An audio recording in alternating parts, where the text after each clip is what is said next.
Everyone, आप सबका बहुत बहुत स्वागत है। हम आज जो बात करेंगे वो एक बहुत इम्पॉर्टेंट एस्पेक्ट है हमारे लाइफ का, जो एक्चुअली बहुत सारी चीज़ों को इन्फ्लुएंस करता है।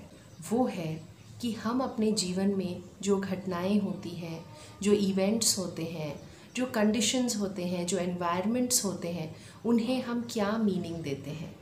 क्योंकि अगर हम किसी चीज़ को एक नेगेटिव मीनिंग देते हैं तो वो जो नेगेटिव मीनिंग हमने कॉन्शियसली दिया, क्योंकि जो हमारा कॉन्शियस माइंड है वो लॉजिकल है, वो क्रिएटिव है, इंटेलेक्चुअल पावर्स है उसके पास, और मेच्योरिटी है उसके पास, नई चीज़ें सीखने की कैपेसिटी है उसके पास।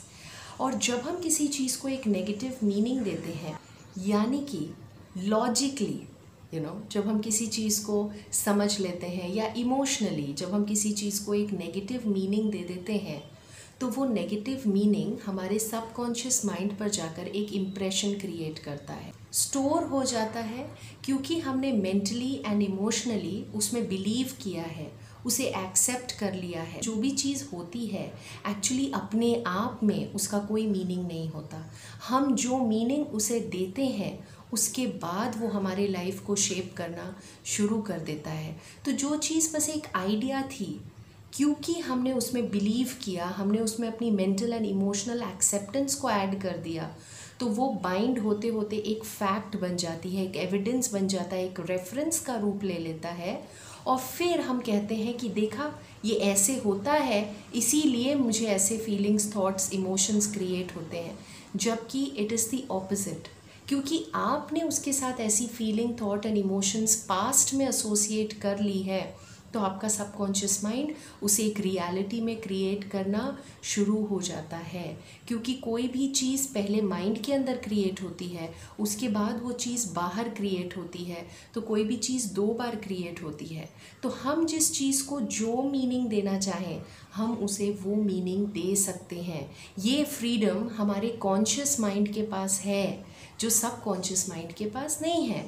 क्योंकि सबकॉन्शियस माइंड तो रेपिटेटिव माइंड है, मैकेनिकल माइंड है, हैबिचुअल माइंड है। उसके अंदर जो पहले के एक्सपीरियंसेस हैं, साइकोलॉजिकल एंड इमोशनल मेमोरीज़ हैं, मतलब जो भी एक्सपीरियंसेस हमारे साथ पास्ट में हुई है, वो सारी चीज़ें उस बेसिस पे वो प्रिडिक्ट करता है।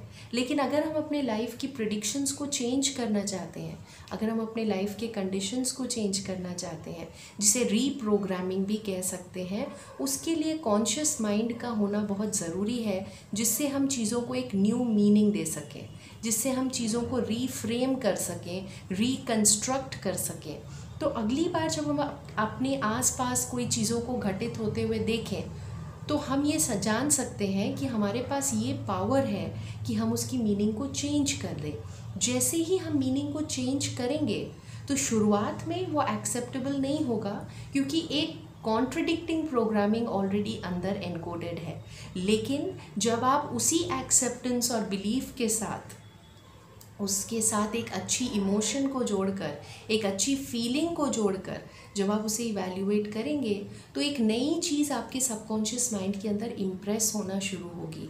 और जो भी चीज़ उसके अंदर इम्प्रेस होती है, उसे ही हम बाहर प्रोजेक्ट करते हैं। एक प्रोजेक्टर की तरह उन्हीं चीज़ों को हम बाहर रिफ्लेक्ट करते हैं या प्रोजेक्ट करते हैं। जब हम उन चीज़ों को बाहर प्रोजेक्ट करते हैं, तो उससे जो सिमिलर वाइब्रेशन की चीज़ें होती हैं, फ्रीक्वेंसी की चीज़ें होती हैं, वो हमारी तरफ ड्रॉ करना शुरू कर देती हैं। क्योंकि वाइब्रेशंस के अंदर क्या है?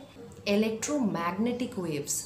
सो इलेक्ट्रोमैग्नेटिक, मैग्नेटिक मीन्स जिसके अंदर मैग्नेटिक पावर हो to draw things to itself, right. तो ये कैसे होता है? अब कोई भी चीज़ अगर एक कॉन्शियस माइंड के फिल्टर के द्वारा अंदर आ जाती है, तो सबकॉन्शियस माइंड का एक और रोल क्या है? चीज़ों को एग्जीक्यूट करना।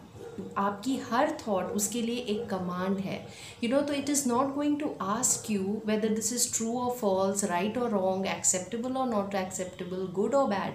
एज लॉन्ग एज आपकी थॉट में वो चीज़ आई है, आपने उसे फिल्टर किया है through your conscious mind, it has gone into your subconscious mind. तो सबकॉन्शियस माइंड का काम क्या है? चीज़ों को प्रिडिक्ट करना और उन चीज़ों को एग्जीक्यूट करना, सो दैट जो आप चाहते हो वो बाहर रियलिटी में क्रिएट हो जाए। विश फुलफिलमेंट, जो हुक्म मेरे आका, राइट, जो आप चाहेंगे तथास्तु वही होगा। तो आप जिस चीज़ को जो मीनिंग देते हैं अपने कॉन्शियस माइंड के द्वारा, वो जाकर अंदर स्टोर होता है, एक इम्प्रेशन क्रिएट करता है, वो बाहर एक फिजिकल एक्सप्रेशन के रूप में, लोगों के रूप में, कंडीशंस के रूप में, एनवायरनमेंट के रूप में आपके सामने आ जाता है। जब वो सामने आता है तो आप सोचते हैं कि या तो मेरे साथ ही ऐसा क्यों हो रहा है, मेरे साथ ऐसा नहीं होना चाहिए, या फिर देखो चीज़ें कितनी ख़राब हैं, किसी चीज़ में पॉसिबिलिटीज़ है या नहीं है, ये हो पाएगा या नहीं हो पाएगा। ये सारी मीनिंग आपने अंदर दी हुई है चीज़ों को। तो नेक्स्ट टाइम जब वो चीज़ आपके सामने आती है तो इन आँखों के द्वारा जब वो डेटा अंदर जाता है तो रेफरेंस कहाँ पे होता है, आपके पास्ट एक्सपीरियंस या पास्ट इन्फॉर्मेशन के साथ। अब अगर वो एक चीज़ हार्म है, थ्रेट है, डेंजर है, तो इमीडिएटली आप stress, worry, anxiety, tension, over thinking में चले जाते हैं।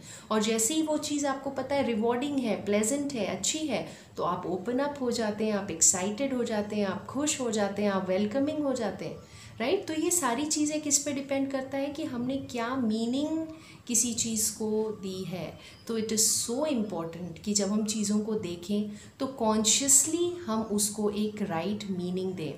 आज के लिए मैं आपको एक अच्छा टिप देना चाहती हूँ। Please note this thing. हमारे बिलीव्स फेलियर को लेकर यूजुअली क्या होते हैं? Failure should not happen, if I am going to fail तो क्या होगा, लोग क्या सोचेंगे, ये क्या हो जाएगा, वो क्या हो जाएगा, लोग मेरा मजाक तो नहीं उड़ा देंगे, लोग मुझे जज करेंगे, क्रिटिसाइज़ करेंगे, does it mean that I am a loser, मैं गिर गया, मैं फेल हो गया, मैं स्टूपिड हूँ, मैं नहीं कर पाता हूँ चीज़ों को। या फिर हमें ये डर लगता है कि लोग हमें अबैंडन कर देंगे, रिजेक्ट कर देंगे और हम लोनली और अकेले रह जाएंगे, क्योंकि नोबडी वांट्स फेलियर, राइट। लेकिन आज rather than looking through this thought, I want you to look at this thought. इस थॉट को देखिए, इसे कहते हैं मेटा कॉग्निशन। मेटा यानी हायर या हिडन, और कॉग्निशन यानी थिंकिंग, यानी ये जो अंदर आपकी एक बिलीफ चल रहा है, एक हिडन बिलीफ चल रहा है, उसे एक्सपोज करिए और उसको ध्यान से देखिए कि इसमें कितनी ट्रुथ है।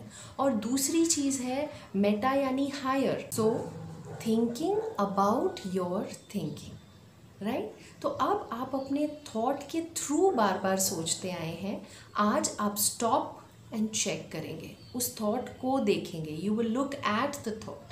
एंड जैसे हमने फेलियर की बात की, हम ये भी तो सोच सकते हैं कि फेलियर एंड सक्सेस दो अलग चीज़ें नहीं हैं। Failure is a part of success, failure will bring success.